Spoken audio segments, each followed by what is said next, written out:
이어서 목포에서 전해드리겠습니다. 불이 나면 초기 진화나 대피가 무엇보다 중요하죠. 이를 위해서 다중이용시설 등에는 화재 경보기가 의무 설치됐지만 요즘 같은 여름이나 장마철이면 오작동하는 경우가 빈번하다고 합니다.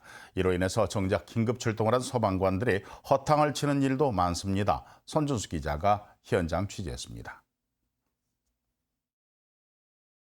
영업이 끝난 전통시장. 화재 신고를 받고 출동한 소방차가 비좁은 골목길로 들어옵니다. 소방관들이 곧장 시장 건물로 뛰어갑니다. 화재를 알리는 경보기가 울린 사무실에는 불이 난 흔적조차 없습니다. 화재 경보기 오작동 때문입니다.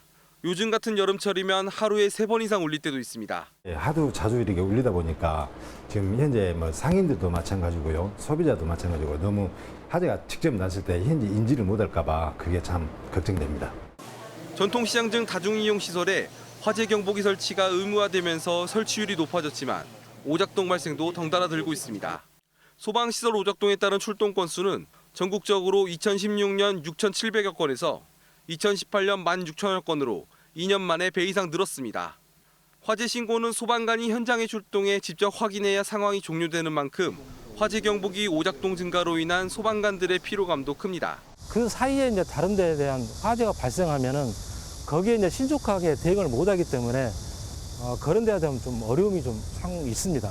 전문가들은 습기에 의한 오작동이 많은 만큼 정기적 관리가 필요하다고 말합니다. 각 건물들에 있는 그 소방안전 관리자가 특별히 이런 장마철일 때는 습기 때문에 오작동 우려가 많아서 특별히 점검을 철저히 할 필요가 있습니다. 또 잦은 오작동을 이유로 화재 경보기를 꺼놓다가 화재로 이어질 경우 법적 책임을 물을 수 있을 만큼 이에 대한 주의도 당부했습니다. KBS 뉴스 손준수입니다. 어젯밤 10시 반쯤 영암군 삼업의 한 고물상 야적장에서 불이 나서 6시간 반 만인 오늘 새벽 5시쯤 진화됐습니다. 경찰과 소방당국은 야유회에 쌓아둔 폐기물 더미에서 자연 발화가 이루어진 것으로 보고 정확한 경위를 조사하고 있습니다. 또 어젯밤 10시쯤 해남군 산이면 53살 진모 씨의 농산물 보관 창고에서도 불이 나 창고 내부와 기계 등을 태운 뒤 소방서 추산 3천만 원의 재산 피해를 내고 1시간 20분 만에 꺼졌습니다.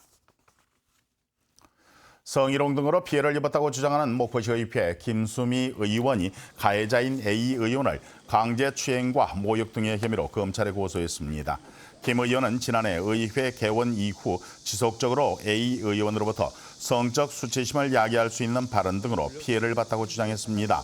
김 의원은 또 이 같은 사건에 여성들은 항상 2차 피해를 입었다면서 더 이상 이런 일이 발생하지 않길 바란다고 덧붙였습니다.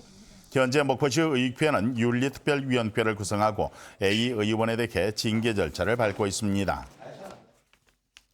내일부터 발생하는 슈퍼문의 영향으로 최근 10년 가운데 해수면이 가장 높게 상승할 것으로 전망돼 해안가 저지대 침수 등에 대한 각별한 주의가 요구되고 있습니다.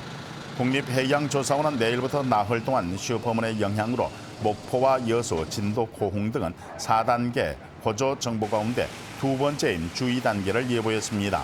국립해양조사원은 특히 새벽 시간대 해수면이 더 차오를 가능성이 높다면서 야간 바다 활동에 자제를 당부했습니다.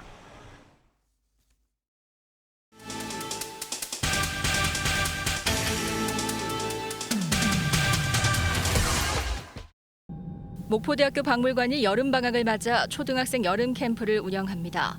다음 달 9일에 열리는 이번 행사는 조선시대 양반의 일생이라는 주제로 학생들이 조선시대 문화상을 이해할 수 있도록 교육과 놀이체험 위주로 진행됩니다. 목포지방해양수산청이 신안군 비근면 원평항에 어구 등을 보관할 수 있는 마을 공동 보관시설을 신축합니다.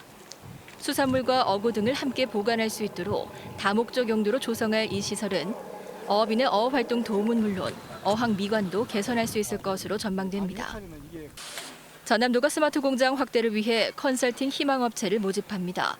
전남도는 스마트 공장 구축에 관심이 있는 중소기업을 대상으로 전문가 그룹의 현장 조사를 거쳐 스마트 공장 구축을 위한 구체적인 절차와 방안 등을 안내할 계획이라고 밝혔습니다. 신안군이 국내 출신 박은선 조각가와 이탈리아 건축거장 마리오 보타가 참여하는 조각공원과 미술관 건립을 위한 업무 협약을 체결했습니다. 이번 협약을 통해 신안군은 자은도에 미술관을 건립하고 마리오 보타는 건축 디자인에 참여하며 박은선 작가는 작품 전시와 미술관 운영 등에 함께 힘을 모으기로 했습니다. 지금까지 단신 브리핑이었습니다.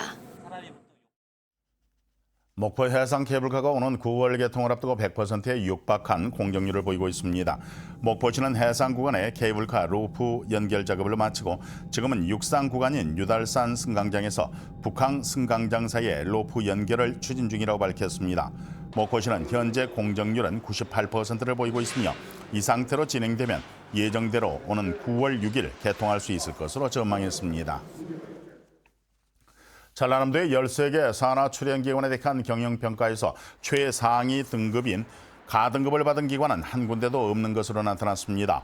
전라남도가 발표한 자료를 보면 지난해 실적을 기준으로 한 올해 경영평가 결과 최상위 가등급을 받은 기관은 한 군데도 없고 나등급이 7군데, 다등급은 3군데 등이고 최하위 마등급에는 문화관광재단과 강진의료원이 포함됐습니다. 전남도는 기관별 경영평가 부진 기관에 대해 경영 개선 대책의 마련을 지시할 계획입니다. 본격적인 휴가철과 함께 폭염이 계속되고 있는 가운데 전라남도가 폭염 대응 TF 등 재해 대책본부를 가동했습니다. 이에 따라 전라남도는 체육관과 금융기관 등 공공시설을 무더위 쉼터로 추가 지정해서 모두 7,400여 군데를 운영을 하고 마을 경로당과 마을 회관 등 무더위 쉼터에 냉방비 2억 3천만 원을 긴급 지원했습니다. 또 축사나 양식어장에도 폭염 저감 시설을 설치를 하고 재해보험 가입비도 지원할 방침입니다. 일본의 수출 규제로 광주와 전남 지역에서는 1,200억 원에 가까운 경제적 손실이 발생할 것으로 전망됐습니다. 광주연남연구원의 김봉진 책임연구원이 발표한 논문을 보면 광주의 경우 전기와 전자기기 업종에서 300억 원의 생산 감소가 유발되는 등 모두 419억 원의 손실이 발생할 것으로 추정됐습니다. 전라남도의 경우도 화학제품 업종에서 600억 원의 생산 감소가 발생하는 등 총 손실액이 777억 원으로 추산됐습니다. 김봉진 의원은 이와 관련해서 지역 산업의 대일 의존도를 완화하고 근본적인 산업 경쟁력을 강화할 필요가 있다고 제언했습니다. 문찬석 신임 광주지검장이 검찰의 수사 과정에서 국민의 기본권을 소홀히 하는 일이 없어야 한다고 강조했습니다. 문 지검장은 오늘 광주지검에서 열린 취임식에서 직원들에게 수사 개시 여부에 대한 판단, 강제 수사, 과잉 수사 등에서 생기는 문제점에 대해서도 고민해달라며 유죄의 확신이 없거나 오류가 발견되면 기소를 포기할 줄도 알아야 한다고 말했습니다. 목포였습니다.